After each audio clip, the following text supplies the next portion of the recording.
Metrics and forecasts. Whenever you're writing a marketing plan, you have to have a way to forecast what the results will be and also have a way to measure how you're doing. And metrics are really difficult actually in marketing. How do you measure success or failure? And you really need to set your metrics up before you implement the plan so that you have some kind of a gauge of how you're doing. Obviously, if this plan is not performing as well as you had hoped, you may need to modify the plan or stop the plan. You're putting resources into a marketing plan. If it's not working, you darn well better make some changes so that it does work. So metrics are really important. Figuring out what they are is important. Obviously, I'm a numbers kind of guy, as you know. Background is accounting and finance. So when I was doing marketing in my career, it became a very important thing for me to do metrics. And honestly, to begin with, I didn't. I said, well, put it together, let it roll. But you really have to follow the metrics and you have to make adjustments constantly. So the kinds of things that you need to do from a forecasting standpoint, you need to know what your sales and costs are going to be. Because sales is the most important forecast tool because everything else within an organization derives from sales. So your personnel needs, your needs for financial resources, your revenues, your earnings, the funds to fund other things like marketing plans all come from sales. So figuring out what your sales are going to be is really important, and we'll talk about various ways that companies and organizations use to forecast sales. Forecasts are often wrong. If we could forecast perfectly, none of us would be in this class. We'd be relaxing on an island somewhere in the Caribbean or something, because we can't predict the future. But we can try, and trying is really, really important because otherwise we can't plan for the future. We can't put together the financial resources that we need. We can't budget for various costs. We can't build our factories to produce what we need to sell or we expect to sell, that sort of thing. So really important. So measurement and control includes forecasts of sales. It includes the whole budget process. So how do we allocate the financial resources? And every organization has limited financial resources. It doesn't matter whether you're very prosperous or not. No one has unlimited resources. So the U.S. government fights about budgets. They have a lot of resources, but they have more people who want to use those financial resources than there are financial resources. So there's always budgeting issues. Schedule is really important. In any marketing plan, you want to sequence the tasks that have to be done so that they all get done together. And then you want to have metrics to figure out whether you're actually succeeding. Where do I want to go and am I getting there yet, kind of thing. And then from a control standpoint, if you have all of these things in place, then you can identify issues, you can analyze issues, and you fix those issues. So that's part of the process. Almost all fields have this kind of circular process where you create something, you figure it out, you create it, and then you monitor it, and then you modify it. So forecasts are never more than good estimates. They're never right, or almost never right on the nose. They want to be as accurate as possible. You have to review them all the time. So I've made a forecast for next year, but then the economy tanks. Well, maybe I have to adjust my forecast for next year because things have changed.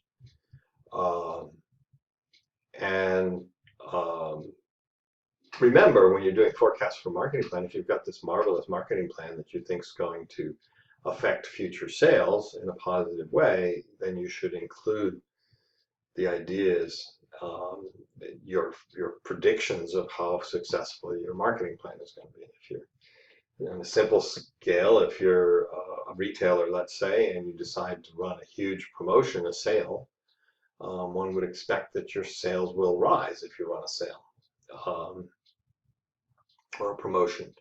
Well, if you're running your sales forecast, you should take into account that you're planning to run a big promotion. Um, so when you're doing forecasts for sales, you want to consider um, things from the outside, opportunities and threats, and also the general demand structure of the economy for your product. So what is the demand out there for your product? And then internally, you want to look at strengths and weaknesses as well as what your goals and objectives are. So those are the basics. Different kinds of forecasts. You may want to forecast for a specific market. So I'm moving into 6 markets and I want to forecast for Boston, and then I want a different forecast for New York and a different one for Baltimore. Or you may want to forecast by segment. So if I'm targeting 16 to 20-year-olds, and I'm also targeting 70 to 75-year-olds, those are 2 different segments. I may want to have 2 different forecasts for those 2 different segments. So if I'm right on one forecast, great, but I might be wrong on the other and need to adjust it. I may want to do the overall company forecast. So, and a lot of times the way this is done is we do either a segment or a market forecasts, and then we roll them up into an overall company forecast. So we've got 10 markets that we're in. We forecast for each market, and then we take all those, put them together, and come up with a company. Cost of sales, this is a forecast for our cost side, and that's usually dependent on how many we're going to sell. And cost of sales is usually an easier forecast to do, because once you've done the sales forecast, you can figure out your cost forecast. And then we may want to look at sales and or costs by channel. So we may be selling through wholesalers for some markets, and we may be selling through direct to consumer for other markets, and they may have different costs as well as different sales forecasts. So lots of different iterations. So how do we do forecasting? Well, we can work with our channel partners. We can do primary research, so we can get out there and talk to consumers and or observe consumers. We can do primary research that looks at people's buying intentions. There's some usually publicly available primary research on car plans. So you can find research that says X% of people or X number of people plan to buy a new car next year. Well, that's going to help you if you're a car maker forecasting sales. There's X million people who plan to buy a car next year. Now, it doesn't mean they actually will, but we've done the research and they say they're going to. So that's a plan. That gives us some idea of what the demand is going to be next year for new cars. And then secondary research, very, very useful for government statistics. Industry analyst reports are often available for big industry organizations. And then trade associations are very valuable. So if you're working in a particular organization, most industries have a trade association, and the trade association often compiles various information about the markets for that product, whatever it might be. The final thing, and this is something I really believe in, is the judgment part. So we've put together our forecast. Now, does it make sense? Is it rational? And I think you ran into this a little bit with First in Show. Hey, here's how many we're going to sell. Here's how many we need to sell to break even. Here's the market size. What market share number are we looking at? Is that a reasonable market share to target? Can we get 30% of the market in our first year on the market? Pretty difficult. Can we get 3% of the market in our first year on the market? That's an easier target more realistic target, let's say. So maybe we'll grow to 30% over 5 years. Can get there in 1 year? Pretty hard to do. So always use the smell test, or at least that's what I call it, is the smell test. So in terms of sales estimates, which is usually the hardest thing to do and the most important thing to do. There are three basic methods for sales forecasting. It's Salesforce estimates, executive opinion, and the Delphi method. And many companies or many organizations use all three, and they usually start with Salesforce estimates. So they're going to their Salesforce and asking for the Salesforce's estimates of what they can sell next year. And I'll give you an example of that from my own experience. When I was working for the company bringing European manufactured product to the US, the European company I was working for needed to forecast sales, and they needed to forecast sales about 12 to 16 months out. So the way that they started that estimating the product, and we'll use clothing as an example, their sales agents and or distributors from all over the world, and they were sold in 60 or 70 countries, would come to their headquarters, view a very early iteration of the line that was going to be sold the following year, and actually write orders for that line. So I would go to France and I would spend 3 days looking at their product line. And at the end of the 3 days, I and my team would have to write an order for what we thought we were going to sell a year away. So if this was 2017, I would go in actually about September of 2017 to forecast sales for the winter of 2018. And I would write my orders. Now, these orders were not firm orders. I was not expected to take these orders, but they were as best I could do. And every single country would do the same. Sales organizations in every country would do the same. And then the management would take those, roll them together, and actually start placing fabric orders and dye lot orders probably in October, because they had to. They had to order fabrics and dye lots that early to have product ready to sell a year later.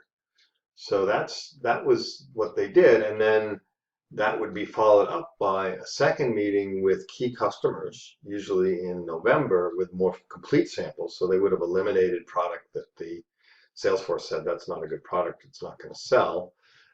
They would have modified product based on Salesforce comments, and then they would show it to their best customers, the largest customers. So people would come from the US, they'd come from all over Europe, they'd come from Asia, and I would bring my best customers, and other organizations would bring their best customers, largest buyers, and they would get to see the line, and they would make a estimate. They'd comment, and then I would adjust my estimate based on that, and the manufacturer would take that and adjust their buys, because they would have only bought 30 to 40% of what they expected to need. They would have committed to only 30 to 40% of their expectations. Then they'd commit to more, and they'd actually go into production in January for delivery in the fall. So they had to be way out ahead, and they were using the Salesforce. Obviously, they just used the Salesforce. They jumped down to the next thing there, and they used some executive opinion. These people that were running the company had done this for a long time. They had not been in the US market before, but they'd been in other markets. So they took their opinion and their experience and used that based on their experience in doing this year after year.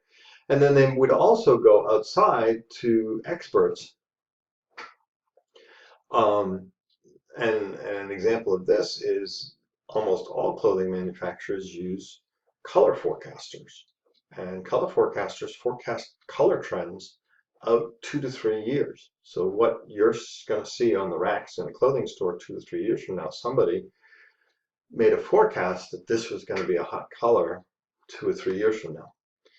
And that is part of the Delphi method. So using some expert opinion as to what's the trends are in the marketplace, colors, styles, that sort of thing, also has an impact. So the people I worked with used all three of these. They used the Salesforce estimates, so the people closest to the customer, if you will.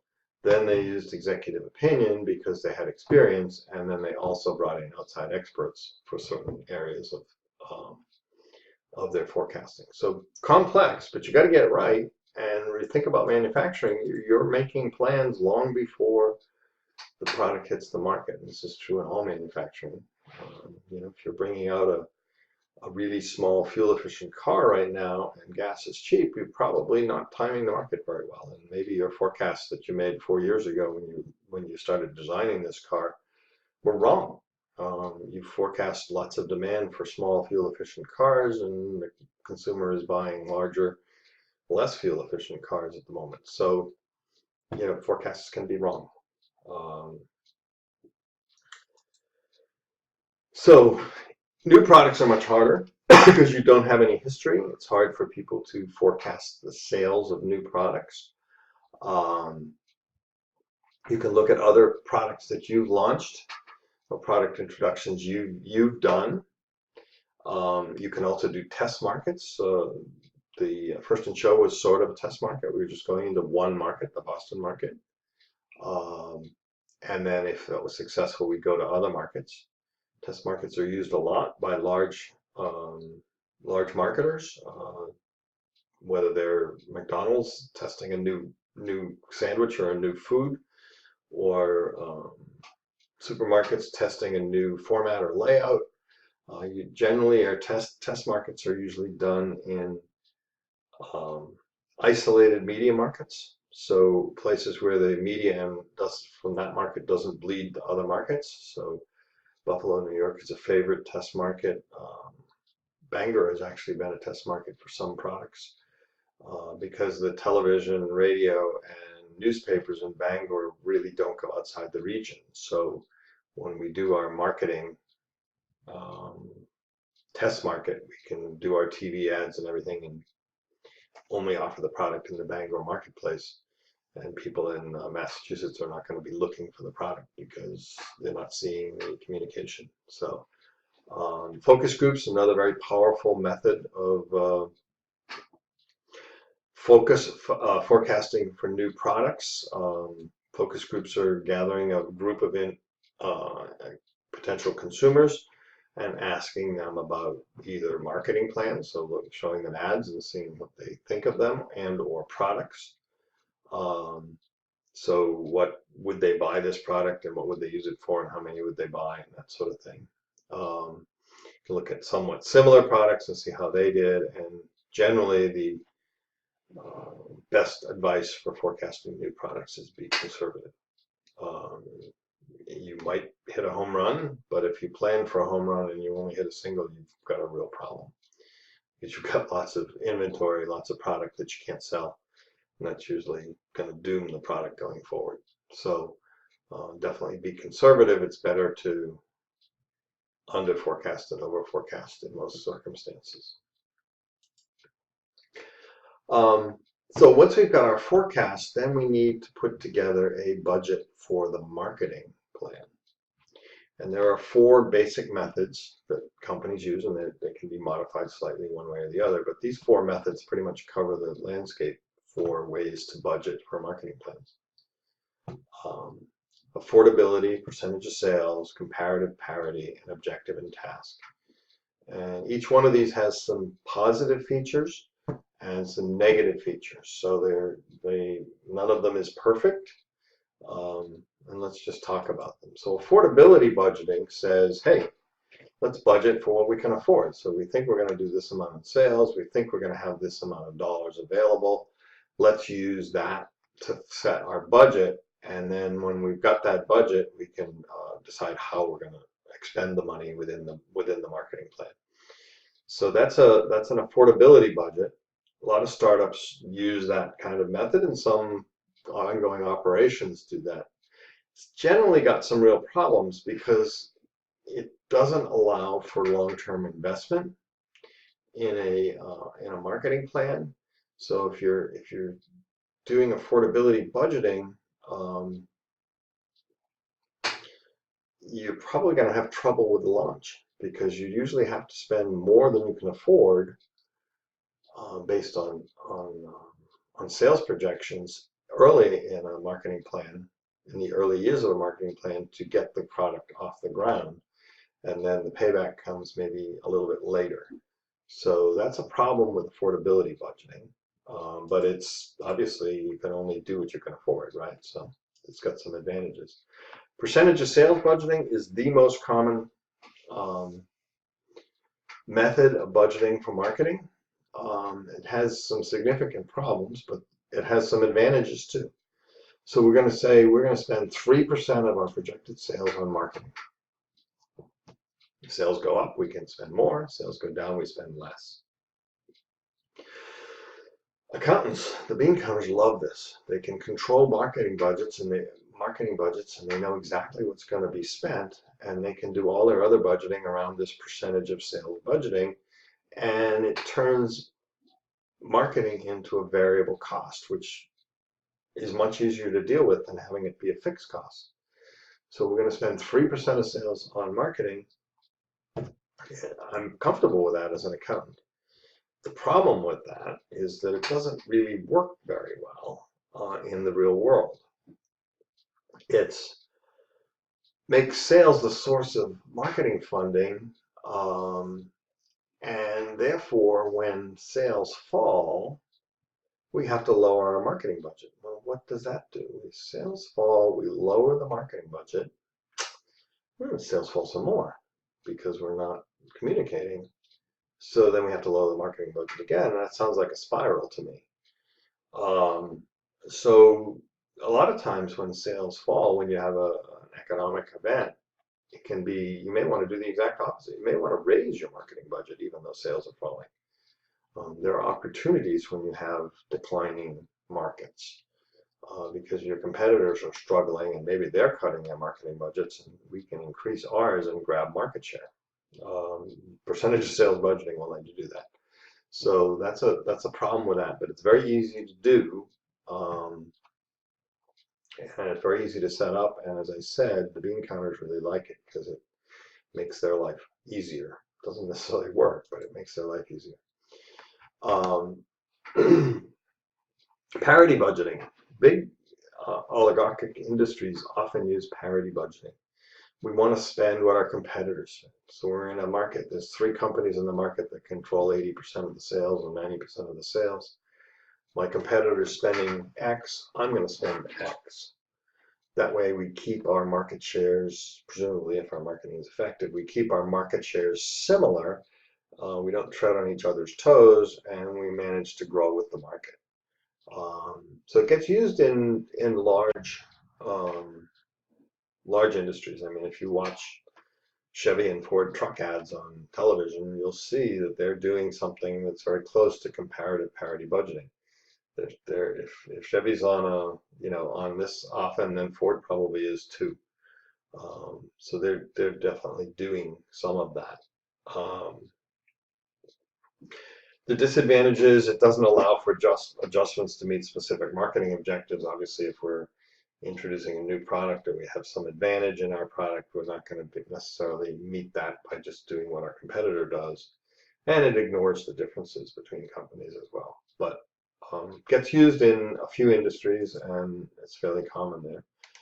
And then objective and task budgeting, the final one, we figure out what we want to do, and then we figure out what it will cost.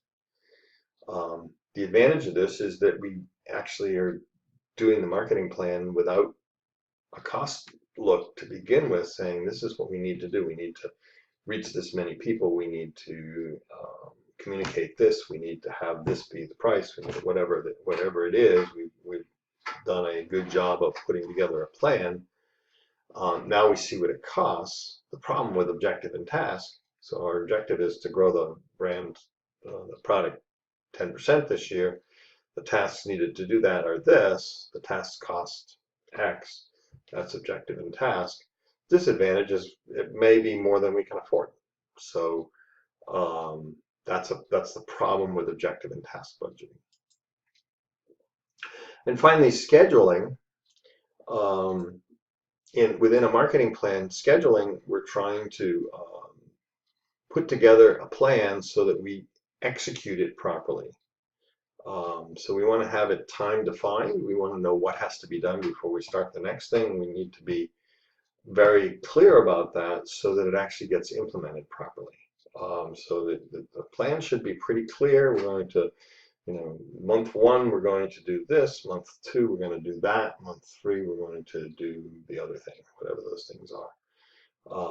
And also it keeps people on target so that we get where we want to go. So you need to know a start and end date for each task. You have to make sure you assign responsibility to someone or some group for each task so that there's a way to track who's doing their job and not. Have a schedule, and for those of you who have done this, and I'm not going to go into this here, but you've probably touched on Gantt charts and or PERT charts in some of your other courses, or if you're from some other discipline like engineering, you probably dealt with Gantt charts or PERT charts. These are charts that say, before I can start this piece of the project, I have to do that piece of the project. So, and I want to start part 2 on such and such a date, so I have to make sure that part 1 gets done by such and such a date. So those can be useful for marketing plans as well. So that wraps up part 1 of chapter 9. Thank you for listening, and please do the follow-up questions, and I'll complete chapter 9 with the next section, and have a good day.